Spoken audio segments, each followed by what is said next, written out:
everyone, this is Dave from Asperger's Support uh, by Dave, and I'm back. I wanted to come on here and start back up again. I was having computer issues right about a little while ago there, but I'm back into the swing of things, and tonight's episode is going to be a very interesting one, I feel, because it talks about autism risk may be influenced by age gap between parents. And to me, that sounds like it's interesting because if you have someone who's, let's say, older than you or younger than you, it doesn't matter what attributing factor it is. You still have those genes inside of you that to pass along to your child. So it could mean many things, but let's get into what the topic is tonight. And it states, researchers have demonstrated with the largest ever multinational study of parental age and autism risk that the children of teen mothers, older parents, and parents with an age gap of 10 years or more have a higher risk of autism spectrum disorder than other children. The study, published in Molecular Psychiatry, involved the analysis of more than 5.7 million children in Australia, Denmark, Israel, Norway, and Sweden. That's an astronomical amount. While previous research has established the association between older paternal age and autism spectrum disorder, there have been significant differences between studies as well as a lack of definitive information on whether paternal and maternal age are independent risk factors. Co-author Michael Rosenhoff, Director of Public Health Research for Autism for a national autism research company, founders of study, suggests that the study is unique among research conducted on the autism spectrum disorder and paternal age by linking national health registries across 5 countries. We created the world's largest data set for research into autism risk factors, he explains. The size allowed us to look at the relationship between parents' age and autism at a much higher resolution, under a microscope, if you will. If the aim of the researchers was to establish whether or not maternal and paternal ages independently increase the risk of autism spectrum disorder, and if so, to what extent. Of the 5,766,794 children examined by the study, more than 30,000 had autism spectrum disorder. Each child included in the study was born between 1985 and 2004. Their development was tracked by the researchers until 2009. The researchers obtained autism diagnosis by consulting the appropriate national health records. To separate the influence of maternal and paternal ages, the researchers adjusted their findings for the possible influence of the other parent's age, as well as controlling for other age-related influences that could influence autism spectrum disorder risk. Age gaps between parents contribute significantly to the autism spectrum disorder risk. The researchers found autism spectrum disorder prevalence was 66% higher in children born to fathers aged older than 50 and 28% higher in children born to fathers in their 40s, compared with those born to fathers in their 20s. Similarly, autism spectrum disorder prevalence among children born to mothers in their 40s was 15% higher compared to with children born to mothers in their 20s. However, autism spectrum disorder rates were also 18% higher among children born to teenage mothers. Autism spectrum disorder rates also rose when both parents were older and with widening gaps between the two parents' ages, with high rates observed whether it was the father or the mother who was oldest. Autism's ASD rates, which is autism spectrum disorder, rates were highest when the father was aged 35 to 44 and his partner was 10 or more years younger. After finding the paternal age and maternal age and the parental age gaps all influence autism risk independently, we calculated which aspect was most important. Co-author Dr. Savan Sedan states, it turned out to be parental age. Through age gaps also contribute significantly.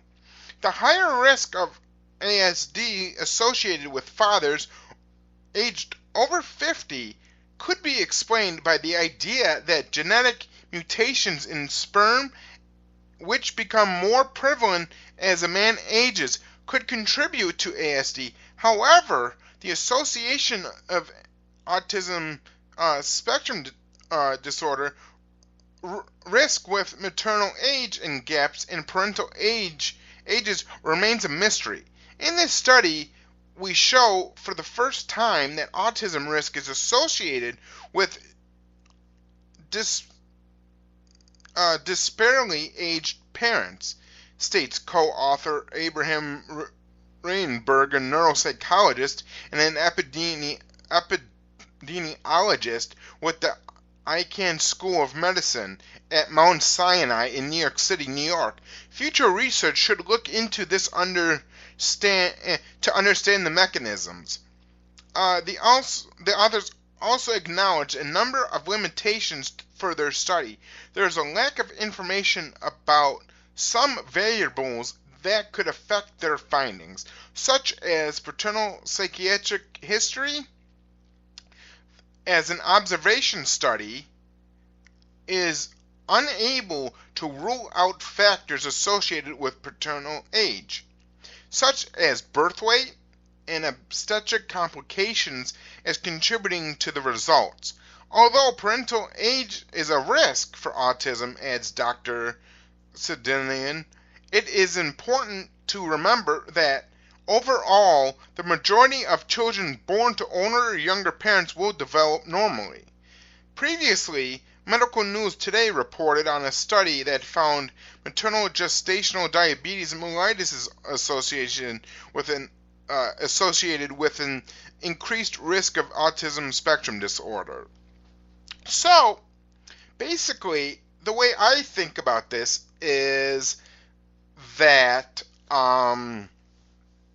it sounds like, from this article, it sounded like that age can be one of many attributing factors to autism. But in other articles that I have read and have studied, it has stated that genetics is one of the key factors of higher risk of autism in newborn children. Because let's say you wanted to have children, and you and your partner both have a form of autism on the spectrum. As a male father, if you have a son, their son is at a higher risk of having autism, and in a more severe form of it. It could happen, but they're not saying that it is a dead set saying that it will happen. But let's say if two parents are on the spectrum and they have children, they're at a higher risk of having a child who will have autism and or Asperger's. So, eh, this information to me seems pretty alarming in one way, and in another way, very interesting. Alarming because with some health insurances today, it does not cover psychological care. Like, let's take Medicare and Medicaid, for example. They do not, some psychologists do not accept those types of insurances, which I can kind of understand that because their rate of getting reimbursed is lower than getting reimbursed from, let's say, an insurance company like Blue Cross Blue Shield, Independent Health, Aetna.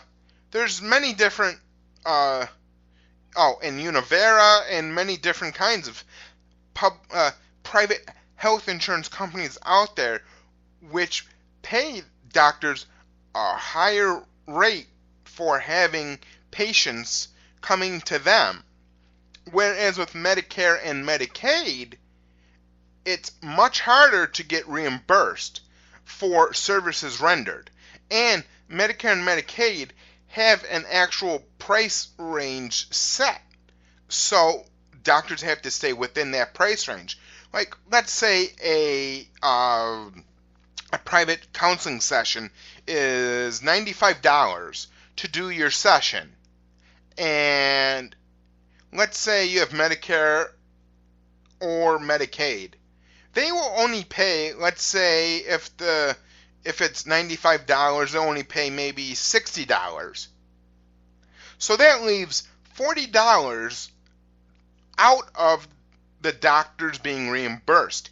And if you times that by X amount of patients, that's going to add up real quickly with what's going on with being reimbursed. So the doctors have to take a step back and have to be like, wait a second, is taking these patients really worth my bottom line within my practice, even though I have a duty to render medical care to patients? So that's where the gray comes into effect. The gray area comes into effect because the Hippocratic Oath is stating do no harm, and also it's most practices, if not all practices, have a duty to take care of people and not turn them away due to their financial status or their health insurance status. But that's for public health care.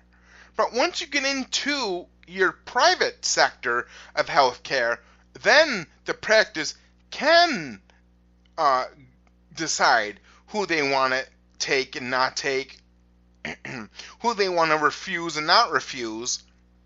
Because let's say you want to start with Dr. Smith, and Dr. Smith is a specialist in autism, but Dr. Smith doesn't accept your insurance. And you, as the patient, do you want to go to Dr. Smith because he specializes in autism but doesn't accept your insurance but charges $95 per session? Or do you want to risk going to some other psychologist who accepts your insurance but yet doesn't understand fully what autism is? So it's like kind of like a damned if you do and damned if you don't. Damned if you do because you're going to that doctor and they don't accept your insurance.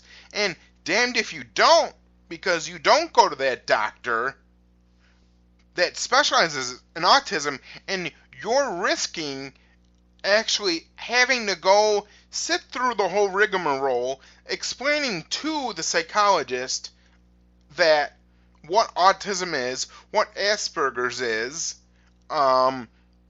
what the difference, varying ranges of it is, I've actually had personal experiences with that. I had a psychologist who was blowing smoke up my ass, per se, at least per se, and then come to find out, turn around and asked, what's autism? What what is autism? What is autism? What is Asperger's? And I'm like, wait, whoa, wait a minute here. Basically, you're falsely advertising, stating that you specialize in autism, but yet you're not really up on the newest research with autism. It's like, to me, that was like, instead of lying on a business card and saying that you know what autism is, when really, in all reality, it's like, if you didn't know what it is, don't put it on your business card, or don't go around saying you know what it is. But the thing is, I can understand if they asked what autism was to get your interpretation of it is, but they could have asked it a different way. They could have said, so, Dave, what is your definition and interpretation of autism? First, before we divulge into the session, then it would have been like, okay, that's a little better way of wording it and having a better understanding of things. So, today, I don't know what the disconnect is with some doctors. You know, is it that they don't want to understand what autism is? Or is it that they truly were never taught what it was, and that they need someone to go to the doctor's offices and to the med schools to teach them about disabilities and how to treat the patients that have the disabilities and how to go about doing the proper ways of treatment. So, I'm going to leave you with this question. Do you know what autism is, number one, as a person in everyday life? And if you do, what is your interpretation of what autism is?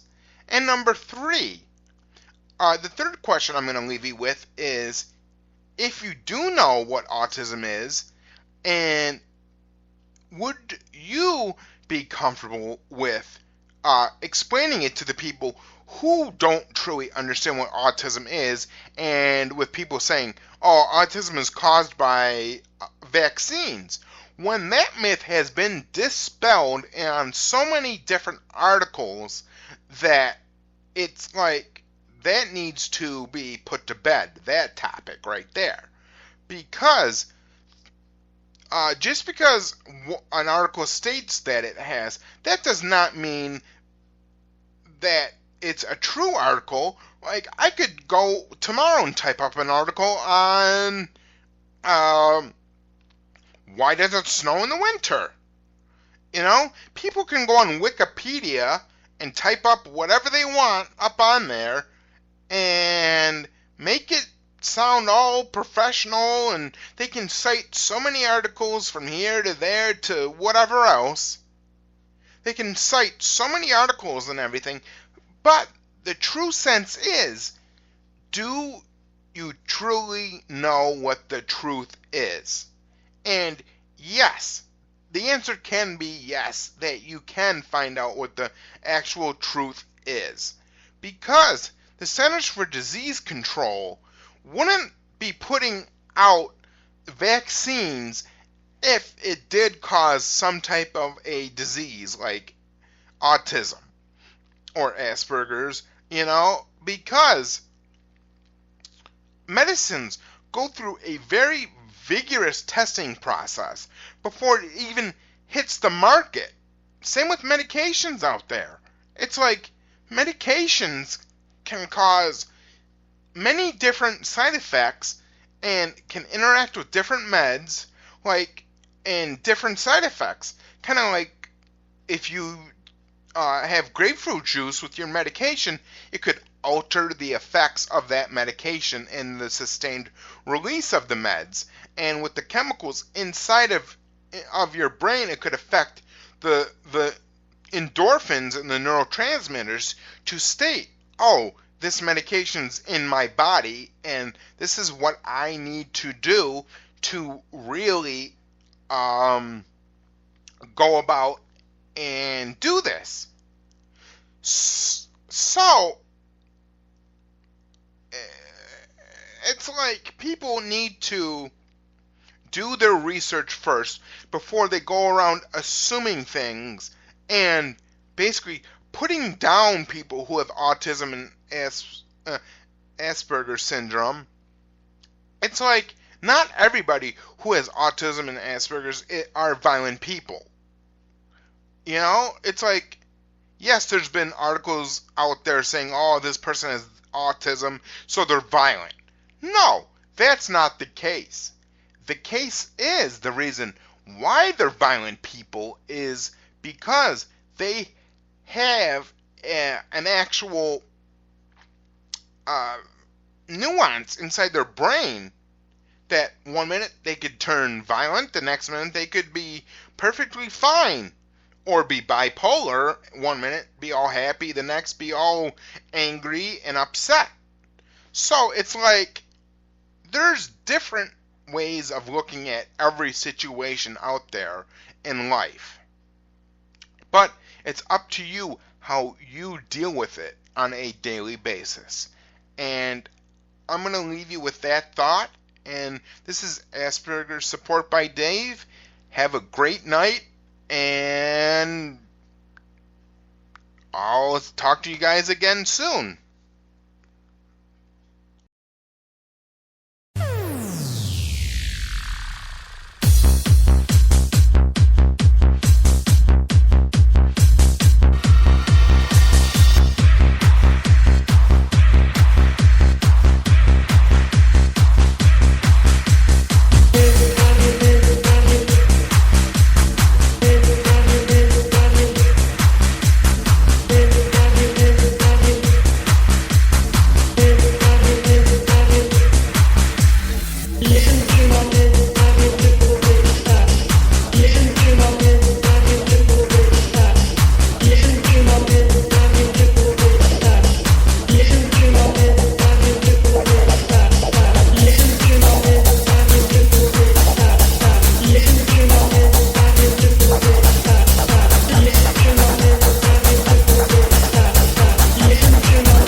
You know, I've never met anyone as good as you.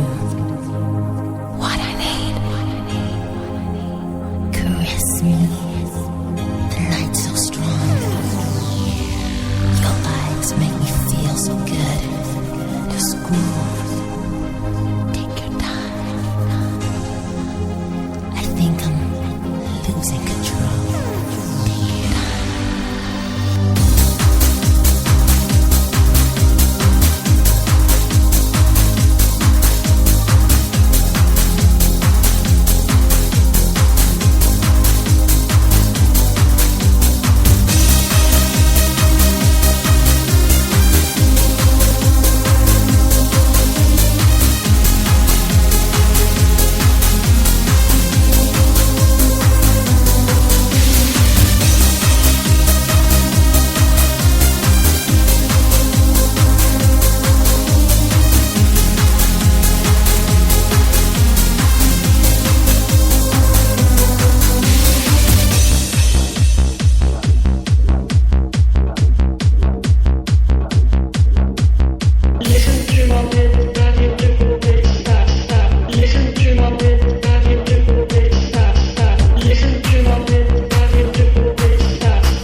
good as you.